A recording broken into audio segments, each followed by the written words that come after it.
ఏంటండి జైలో ఒక వెహికల్ మనకి ఫస్ట్ టైం స్టీరింగ్ ఇచ్చాడు మొత్తం అంతా, కంట్రోలింగ్ మొత్తం అంతా. ఇప్పుడు దీనికి ఆ టైప్ లో ఇచ్చాడు.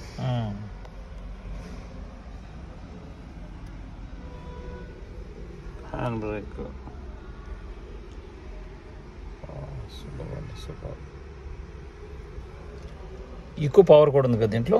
ఈకో పవర్, నార్మల్ పవర్ ఉంటుంది సార్. ఈకో పవర్ వచ్చేసరికి మనం లోడింగ్ చేసిన తర్వాత అది యూజ్ అవుతుంది సార్. మనకి ఈకో పవర్ నార్మల్ పవర్ కి డిఫరెంట్ ఏంటంటే సార్, ఇప్పుడు సపోజ్ మీరు మేము ఇచ్చిన పేరోడ్ కన్నా ఎక్కువ వేసారు, ఎక్కువ వేసినప్పుడు మీకు లోడ్ గింజట్లా, లోడ్ కొనినప్పుడు హై పవర్ లో పెట్టుకోవాలి.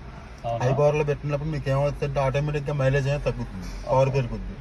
మీరు స్టార్ట్ చేసి ఒకసారి బండి స్టార్ట్ చేసి ఈకో మోడ్ లో ఎక్సెటర్ మీద కాల్ అయ్యండి, పవర్ మోడ్ లో ఎక్సెటర్ మీద కాల్ అయ్యండి. మీరు ఈకో మోడ్ లో కాల్ వేసినప్పుడు మీకు పికప్ అనేది స్లోగా అనిపిస్తుంది, ఆటోమేటిక్ గా రేజింగ్ స్లో అనిపిస్తుంది. దాని మీద కాల్ వేసినప్పుడు ఆటోమేటిక్ గా మీకు తెలిసిపోతుంది. ఆటోమేటిక్ గా మీరు కాల్ అయ్యగానే బండి జిమ్ అనేది అందుకుంటా ఉంటుంది.